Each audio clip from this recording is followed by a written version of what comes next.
All right, guys, how's it going? This is DJ again and Shawni. Hey, guys. And we're here at the Culture War.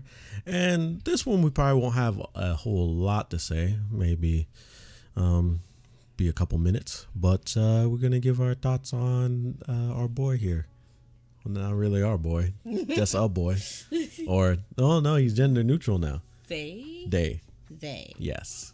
So, Oli, who is a influencer, a British influencer, has been claiming that he is now transracial. So which is funny because we brought up a joke.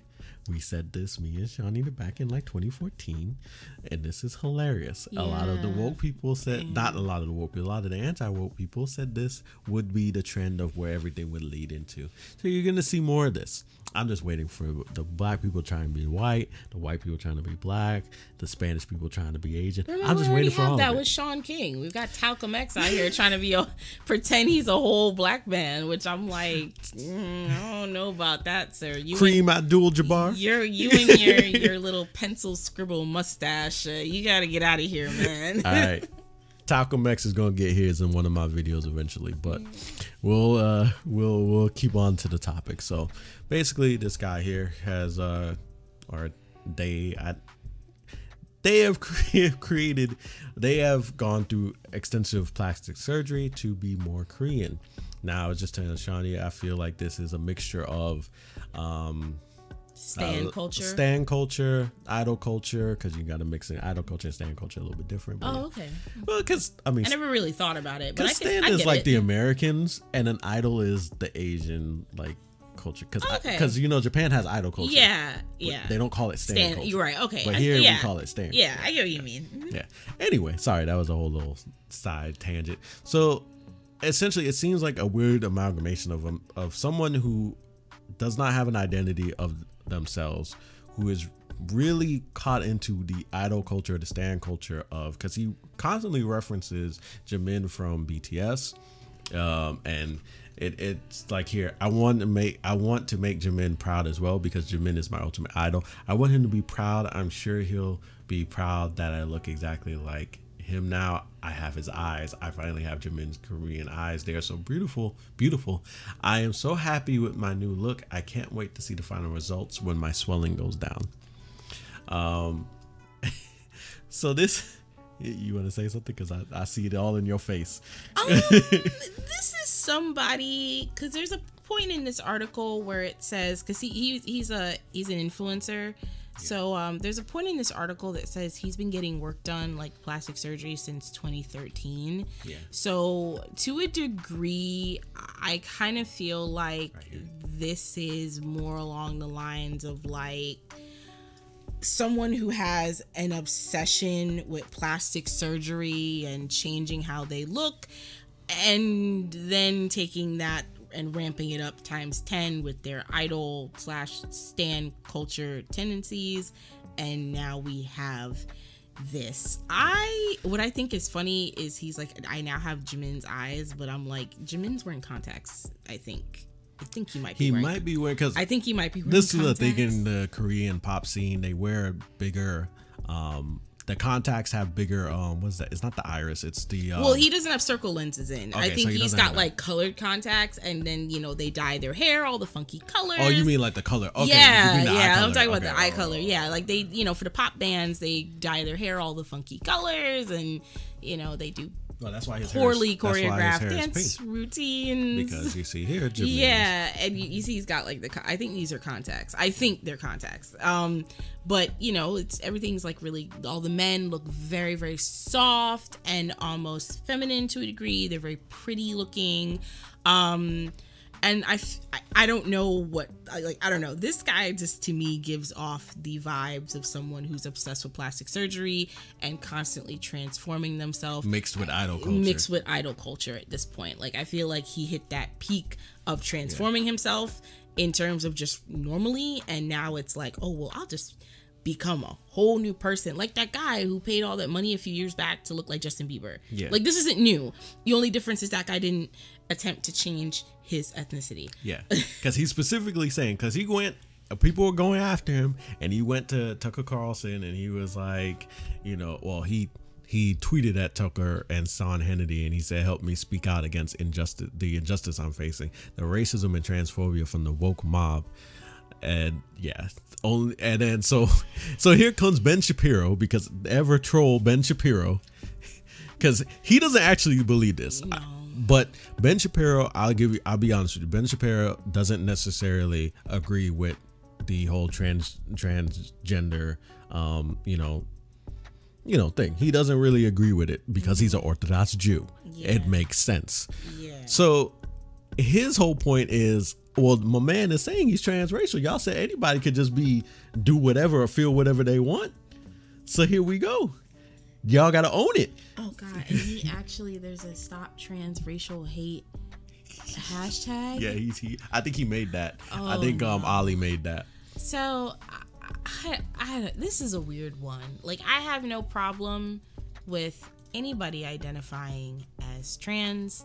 Like, at the end of the day, if only bigots disagree. Oh my gosh. At the end of the day, that is what is going to, if that's what's going to help somebody fully realize themselves as a person and live a happy life, by all means, that is fine. This one here with the transracial thing is just weird. I'm not gonna lie, it's just a little weird.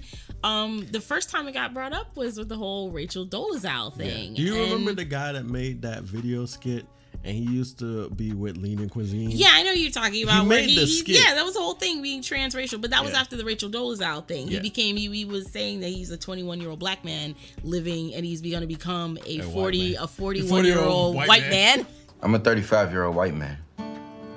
Harrison, born Antoine Smalls, has transracial identity, identifying as Harrison Booth, a 35-year-old white man from Colorado. And when did you know that you were a 35-year-old white man?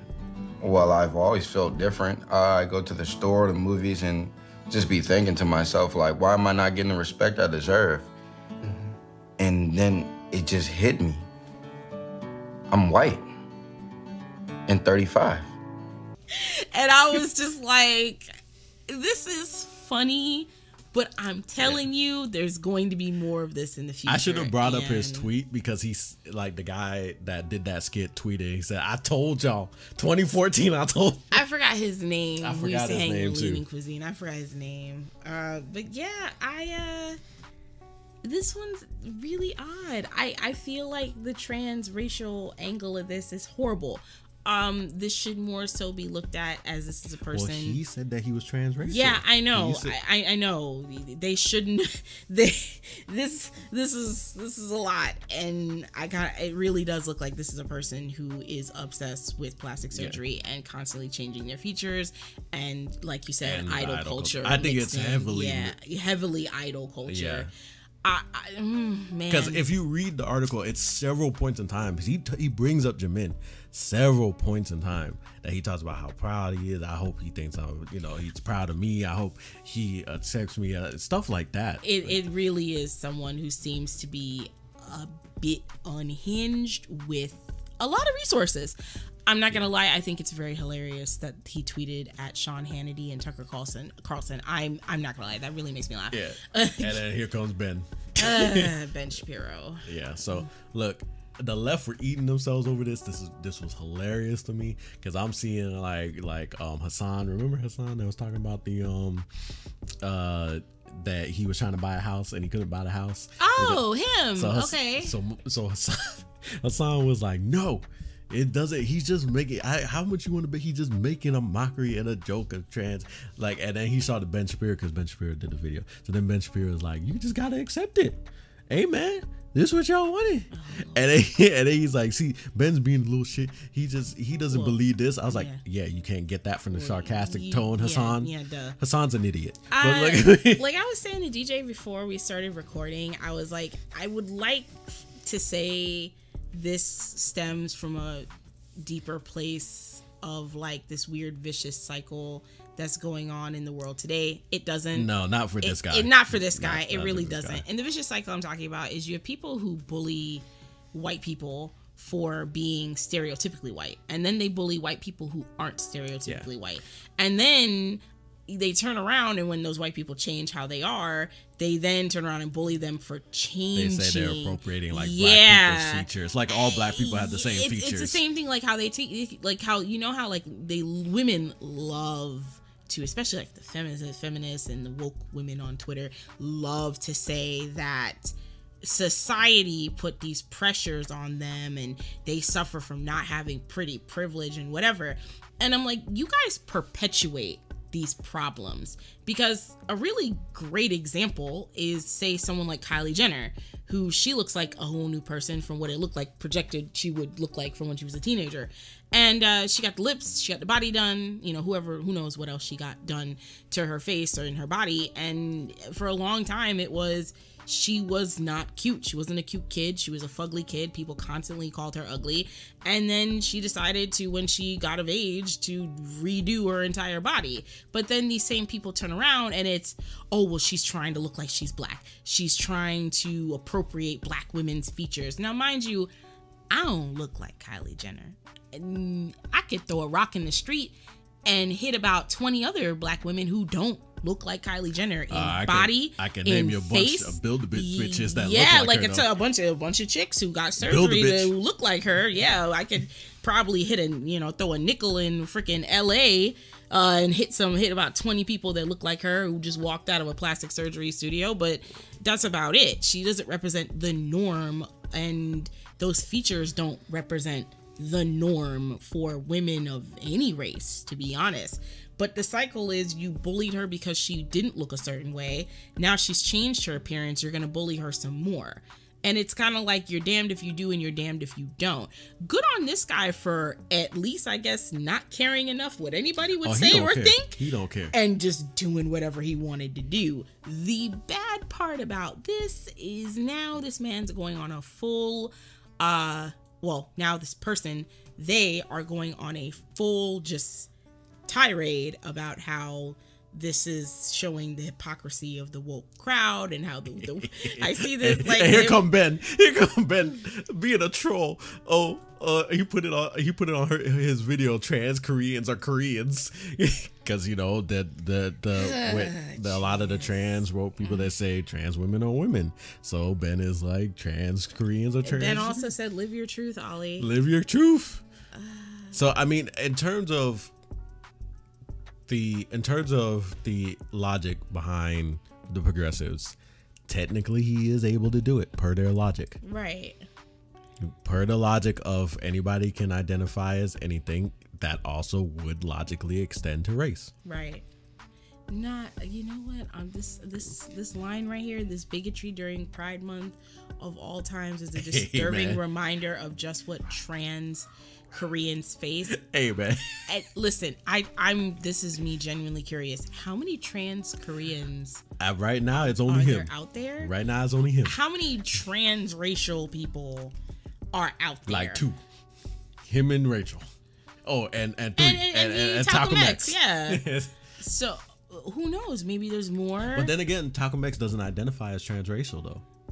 So he's in the closet. He legitimately says that he is a black man. But we all know he's not. Like, this man really needs to take the sepia filter off of all his photos. Because if I see him in person and he's pale, I'm gonna be like, please stop. Come on, Cream. Considering Cream. Abdul-Jabbar. All of his family are white people. Like, Sean King makes no sense. But this is really interesting. It's really interesting and it's very odd.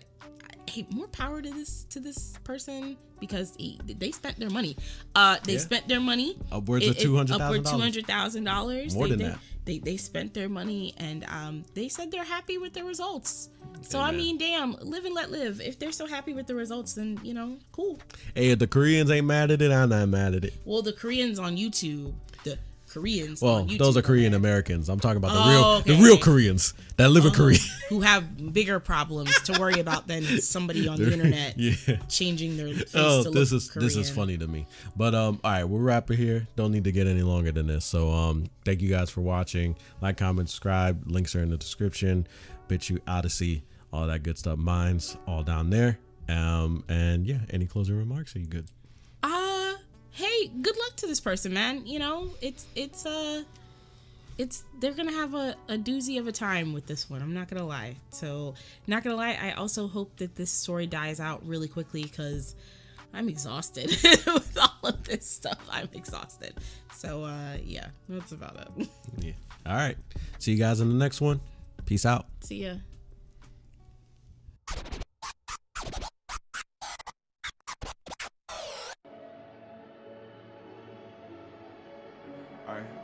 Alright, got me.